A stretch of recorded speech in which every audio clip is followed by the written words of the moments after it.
それでも同じことが言えるかな。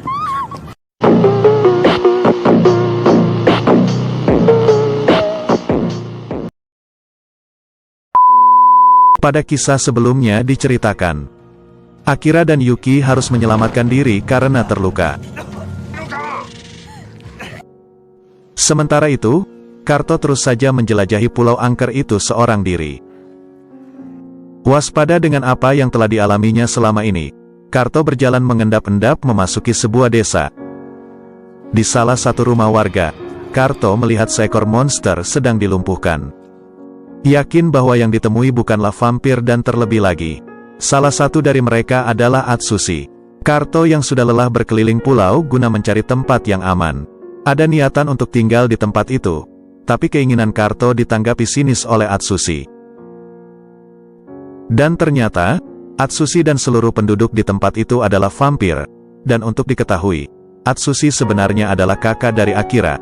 Karto, Akira, dan teman-teman lainnya bisa tiba di pulau angker itu karena dulunya sedang mencari keberadaan Atsushi yang tidak pernah memberi kabar. Ya beginilah, kalau cowok sudah berubah menjadi vampir, dia cenderung menghindar dan menutup dari orang lain. Meskipun takut dengan keadaan Atsushi, tapi apa boleh dikata, Karto terus saja mengikuti Atsushi kemanapun ia pergi. Dan sepertinya, Atsushi tidak keberatan dengan apa yang dilakukan Karto. Cerita beralih ke Akira.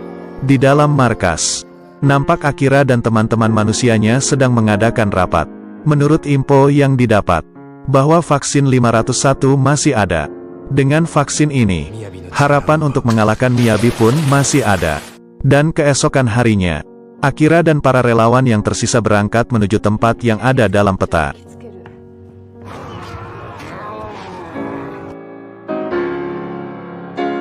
Pertempuran manusia melawan vampir dan monster pun dimulai.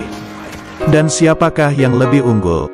Mari kita simak terus alur ceritanya.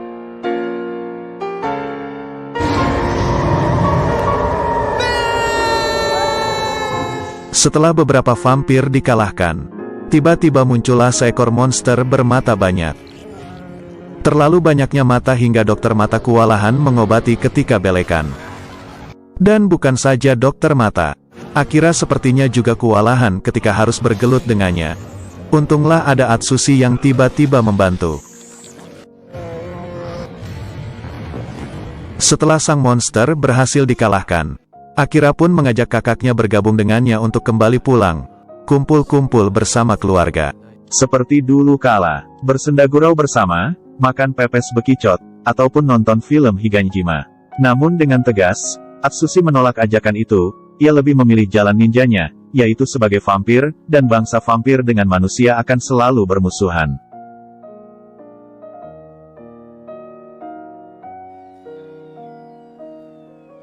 Setelah Atsushi berlalu, Akira dan relawan yang tersisa terus menerobos masuk ke tempat penyimpanan vaksin. Dan baru beberapa saat masuk ke dalam ruangan, mereka langsung dihadang oleh puluhan vampir.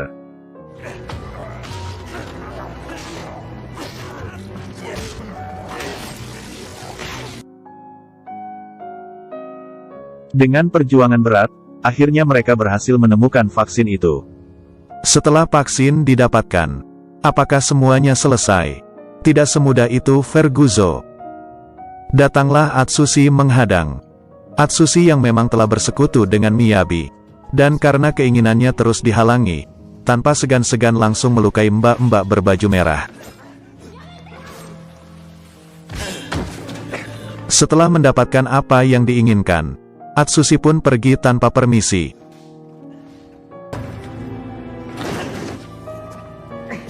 Dan dari situlah, Akira sadar bahwa kakaknya 100% telah berjiwa vampir.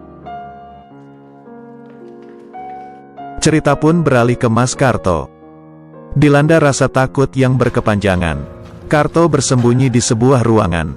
Dan tiba-tiba ruangan itu digerebek oleh beberapa orang. Ketakutan bahwa yang menggerebek manusia vampir. Karto ampun minta jangan disedot. Sedot mas. Dan betapa senangnya hati Karto, ternyata mereka semua adalah teman sendiri.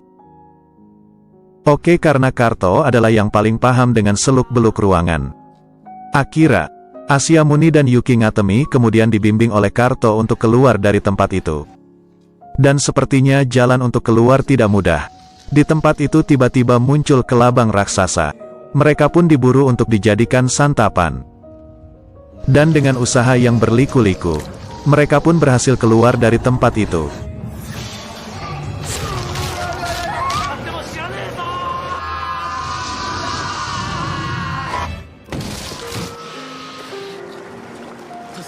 Apapun yang terjadi, vaksin harus didapatkan. Tak habis pikir dengan kelakuan kakaknya yang sudah pro 100% dengan bangsa vampir. Dengan ditemani Karto, Akira berniat menghajar kakaknya. Dengan disaksikan warga desa yang semuanya vampir, pergelutan kakak adik yang tidak akur itu pun terjadi.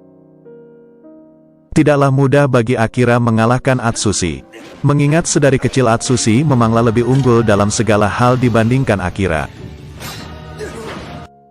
Saudara tetaplah saudara, dan pada akhirnya Atsushi harus menyelamatkan adiknya yang hampir tertimpa batu. Lalu bagaimanakah dengan Miyabi? Bukan yang ini, Cok.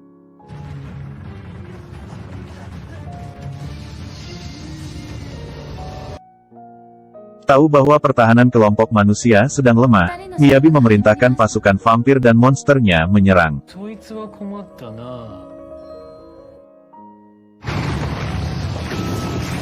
Cerita kembali ke Akira. Setelah vaksin diserahkan, sebagai simbol kekalahan bangsa vampir, istri Atsushi memerintahkan pemenggalan, dan tidak cukup sampai di situ, mereka yang menganggap dirinya vampir ramah, secara bersama-sama meledakkan diri bersama jasad Atsushi.